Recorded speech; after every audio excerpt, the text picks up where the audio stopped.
Hi everyone, it's Liam Grest here, the head of P, and I'm going to talk to you briefly now about the Health and Wellbeing Super Curriculum that we're launching. Now, the reason we're doing this is because during remote learning, staff and students are so much less active. If you've got to think, there's no active travel, not even walking to the car, students walking to the buses. There's no movement between lessons, so we're not having to move classrooms. Many of us are spending the days with long periods of inactivity.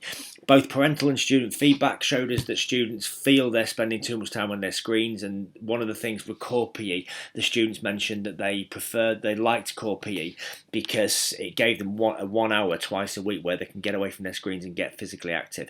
Now, as we know, that regular physical activity is the silver bullet that can improve physical, mental, and social well-being. Now, this slide here just tells us about how we can be active and what the benefits are. Now, to put it into numbers, young people should be aiming for 60 minutes physical activity each day across the week, and adults need to be doing 150 minutes physical activity accumulating across the week. And obviously the mental benefits are shown there, so feel free to pause the video now if you want to read through them. So what we're going to be doing is a rolling period 5 health and wellbeing lesson that we're going to offer students time away from their screen in order for them to be physically or mentally active during the lesson.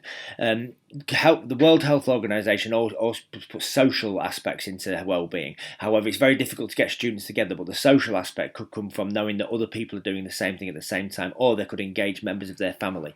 Now, the criteria of activities that we're offering: we need students to be away from their screen for up to 45 minutes.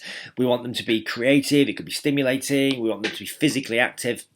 We're going to have staff give a short video intro to the activity that they could do, demonstrating an example, modelling, for example. Then the students can get on with the activity.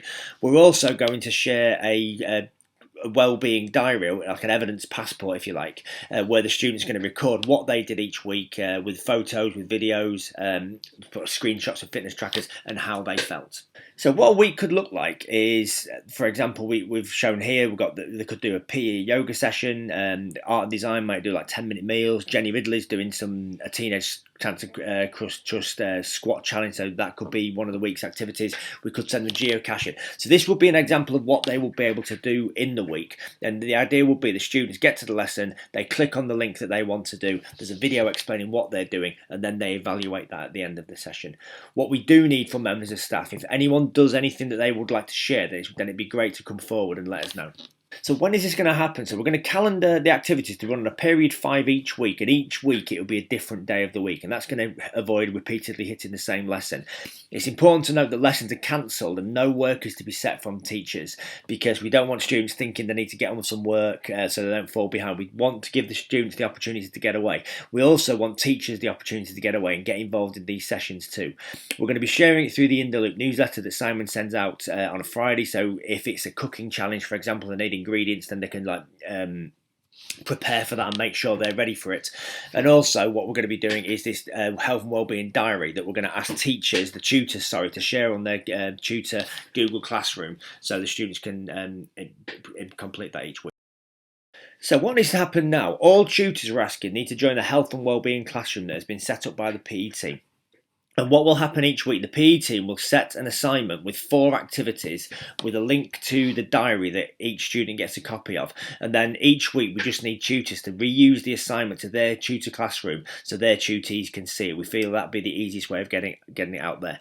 Now, moving forward, what we'd like to do, if any staff want to offer any physical activity now, that you don't have to live demo it or anything like that. So it's just something that you're interested in, that you feel would fit that criteria of being like creative, physically active, mentally enriching, then please come forward and let me know. I will send that prompts each week of when you need to share this activity, and we're going to get Becky Harbour to put it in the calendar. So if you've got any questions, please come back to me, but hopefully this will give both staff and students the opportunity to look after their own well-being.